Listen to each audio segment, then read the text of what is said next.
What happens when the most powerful empire in the world picks a fight with an enemy it completely underestimates? At the height of Roman dominance, when legions crushed nearly everyone in their path, a small African kingdom in modern-day Sudan did the unthinkable. This isn't just a story of survival, it's a story of how brilliant archers, brutal terrain, and a fearless warrior queen forced Rome to make peace.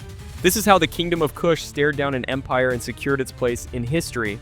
To understand just how remarkable this was, you first need to know who they were up against: Rome. By 30 BC, Rome wasn't just powerful, it was practically the world. Its armies were unmatched in discipline, equipment, and ruthlessness. From Britain to Mesopotamia, the Roman standard meant conquest, and for those who resisted, total destruction. At the head of this unstoppable force stood Augustus Caesar. Fresh off his victory over Mark Antony and Cleopatra, Augustus had seized Egypt, Rome's new breadbasket. From there, the next step seemed obvious: push further south into Nubia, home of the kingdom of Kush. Rome saw this as just another easy conquest. But they had no idea what they were walking into. South of Roman Egypt, in the lush lands along the Nile, the kingdom of Kush had flourished for centuries. Its capital, Meroe, was a hub of trade and industry, controlling gold, ivory, and ebony routes. This was no minor tribe, it was a powerful civilization, complete with pyramids, its own writing system, and a strong government. Kush also had a fierce military tradition. They had once ruled Egypt as pharaohs of the 25th dynasty. They had clashed with the Assyrians and, though pushed out, remained unbroken. They adapted. They endured. Crucially, women held real power in Kush. Royal women Candaces often ruled and commanded armies. These were not symbolic queens. They were rulers. And in 25 BC, as Roman ambitions pressed south, the Candace on the throne was Amanirenas. And she was about to become Rome's biggest problem. After annexing Egypt, Augustus imposed heavy taxes and set up garrisons at Aswan. For Kush, this was provocation. Rome underestimated them badly. When the Roman prefect Aelius Gallus led most of his troops east into Arabia, Amanirenas saw her chance. Together with her husband, King Tarichacus, she launched a bold offensive. Their army, reportedly 30,000 strong, swept north, striking key cities like Syene, Philae, and Elephantine. They looted, took prisoners, and made a statement. Her forces didn't just raid. They toppled statues of Augustus, severed a bronze head from one, and carried it back to Meroe. There it was buried beneath the temple staircase. A bold message: every day Kushite citizens would trample on the face of the Roman emperor.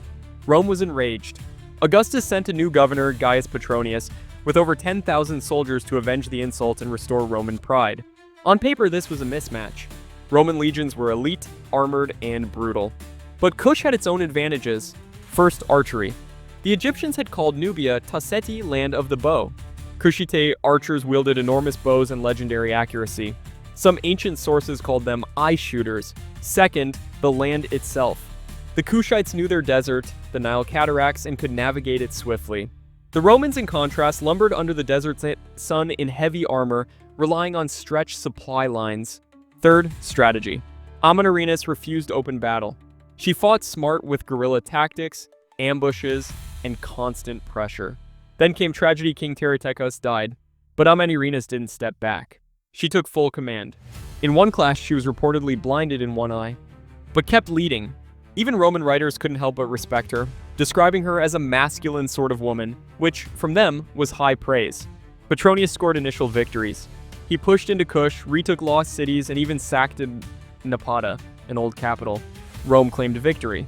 But Amanirenas had drawn them in deep. Meroe was still safe, far to the south. She preserved her army. Now she turned the war into a grind.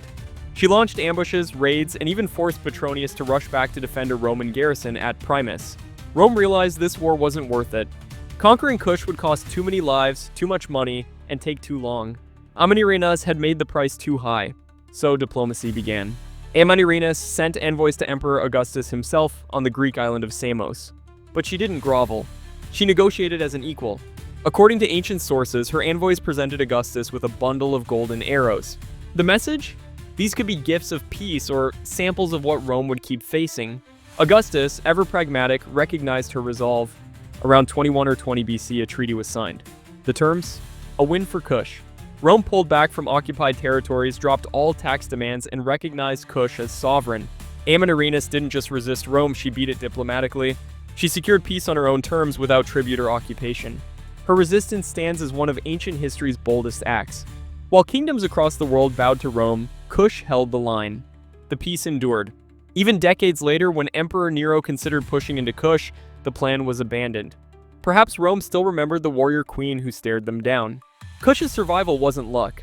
It was the result of 1,000 years of resilience shaped by brilliant archers, harsh terrain, and unshakable leadership. Amenorrhaeus lost her husband, maybe her eye, but she never lost her people's freedom.